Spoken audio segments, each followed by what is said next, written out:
तो कैसे हो आप बच्चे हो और आप 10th क्लास में जब आ गए हो तब आपकी हम पढ़ाई भी शुरू कर देते हैं। आज हम आपको पढ़ाएंगे हिंदी, और हिंदी में क्षितिज नाम की जो बुक है उसमें काव्य खंड का एक पहला पाठ है, उसका नाम है सूरदास। आज हम आपको सूरदास के बारे में बताएंगे। पहले हम सूरदास के पद के बारे में परिचय लेंगे और उसके बाद में उनका स्वयं का भी परिचय लेंगे। लेकिन पहले हम बात कर लेते हैं कुछ छोटे छोटे शब्दार्थों के बारे में।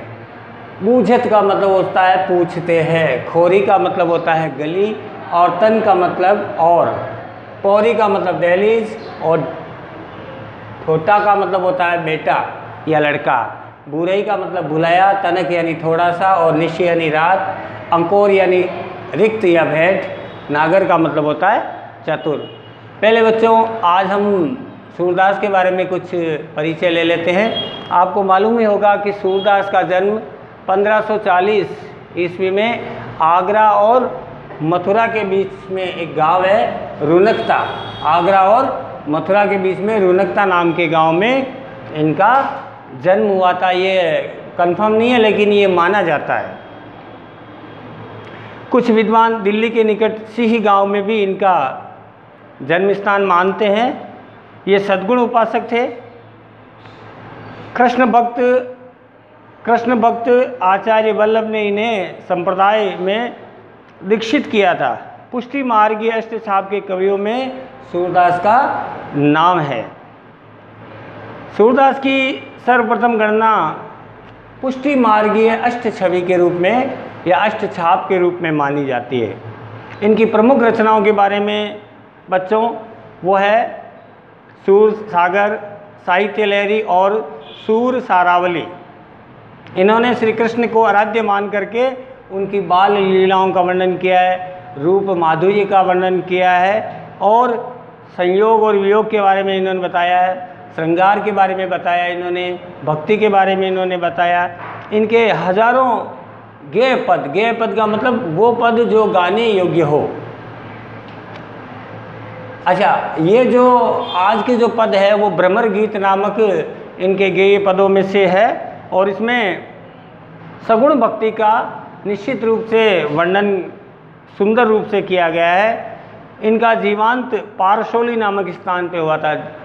जीवनांत का मतलब होता है इनकी मृत्यु है वो पारसोली।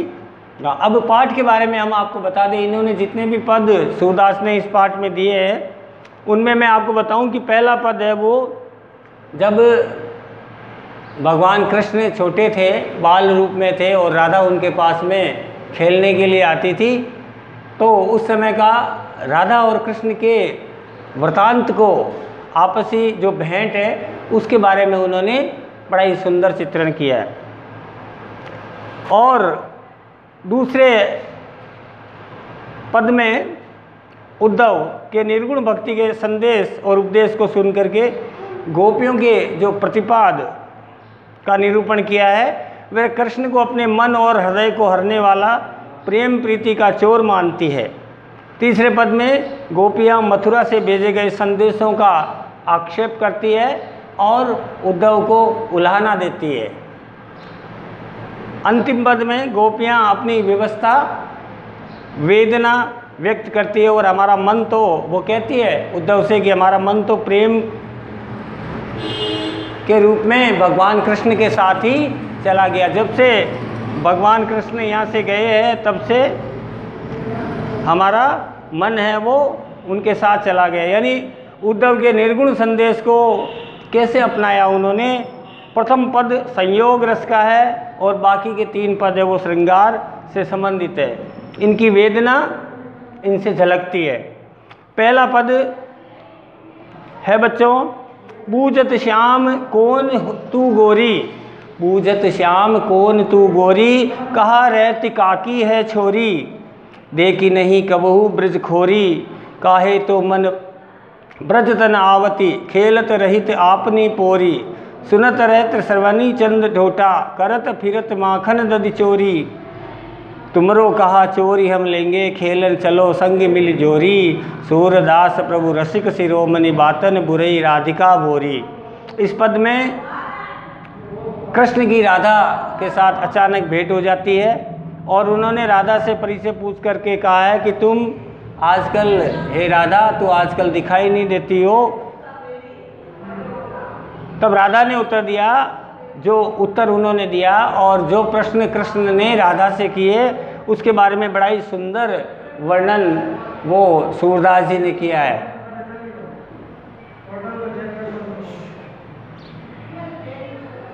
तो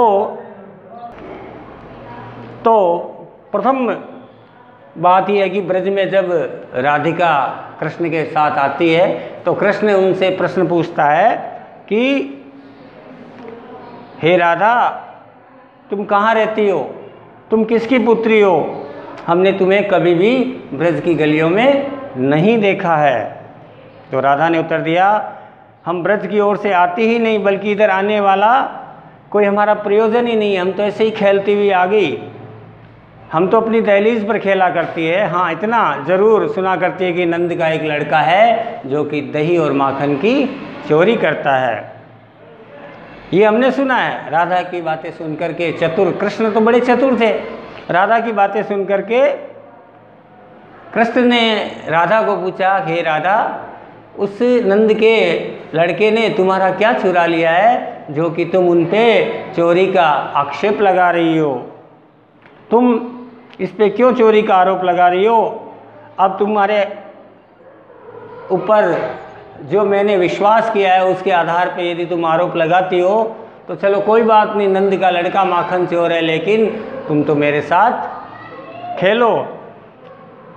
फिर उसने कहा, हम तुम्हारे साथ खेलने चलेंगे। इस प्रकार कृष्ण की चतुराई पूर्वक बातों से राधा, भोली भाली राधा उसके बातों में आ गई। उन्होंने कहा, अब हम तुम्हारे साथ में खेलेंगे, जोड़ीदार बन के खेलेंगे। सूरदास जी ने सर्वाधिक रसिक कृष्ण से अपनी चतुरतापूर्ण बातों से भोली भाली राधा को पटा लिया और अपने साथ खेलने के लिए मनवा लिया।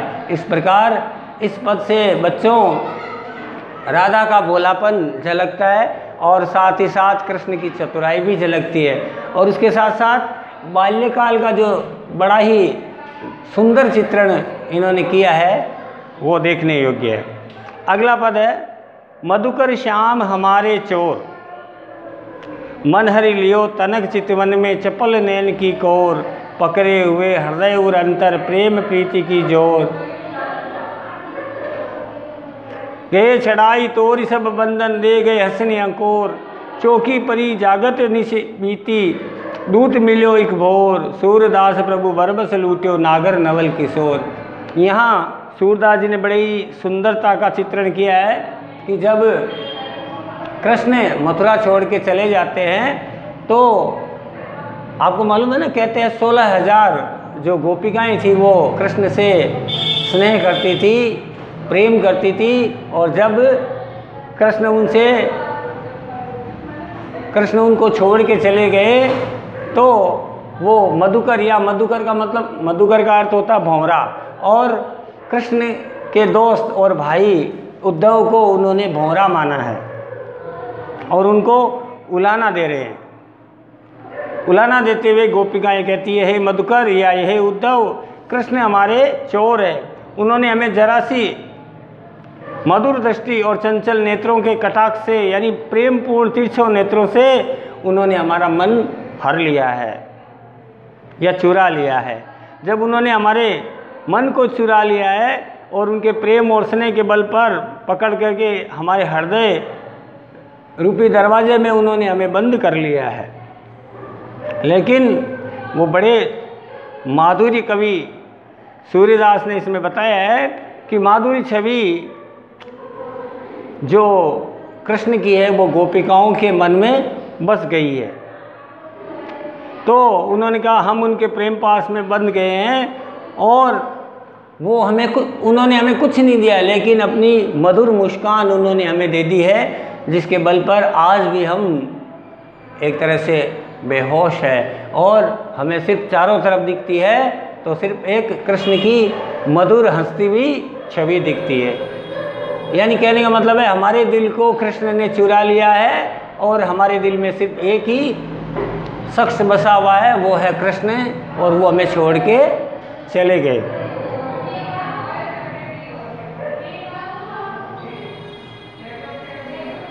आगे उन्होंने कहा है, सूरदास जी ने गोपिकाओं से उद्योग को लक्ष्य करने की बात कही है।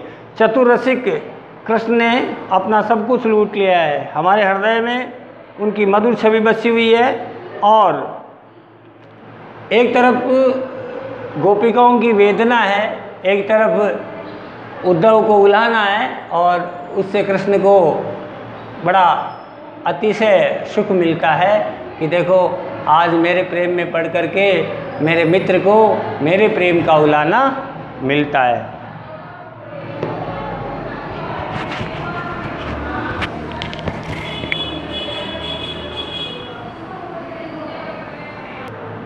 तो बच्चों ये दोनों पद हमने आज पढ़े, और अगले पदों के बारे में हम अगले वीडियो में पढ़ेंगे। लेकिन आज मैं आपको इनके दो प्रश्न दे रहा हूँ, उन 2 प्रश्नों को आप करें।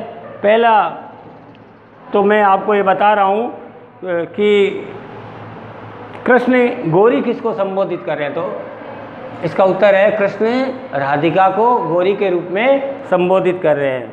ठीक है ना। दूसरा प्रश्न है, सारे बंधन तोड़ करके कौन कहाँ चला गया, तो इसमें आपको उत्तर लिखना है, सारे बंधन तोड़कर ये कृष्ण है वो राधिकाओं को छोड़ करके मथुरा चले गए। जो 2 प्रश्न आपको करने हैं वो ये है, कृष्ण ने भोली राधा को बातों में कैसे उलझा लिया। प्रश्न नंबर 1, कृष्ण ने भोली राधा को बातों में कैसे उलझा लिया। ठीक है ना। दूसरा प्रश्न आपको जो करना है वो ये है,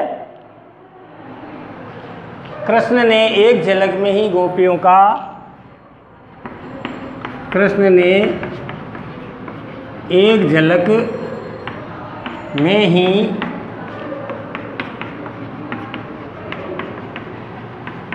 गोपियों का मन कैसे वश में कर लिया। तो बच्चों ये दोनों प्रश्न आपको अपने कॉपी में करने हैं, और अगले पद के लिए हम अगले वीडियो में हाजिर होंगे। तब तक के लिए नमस्कार।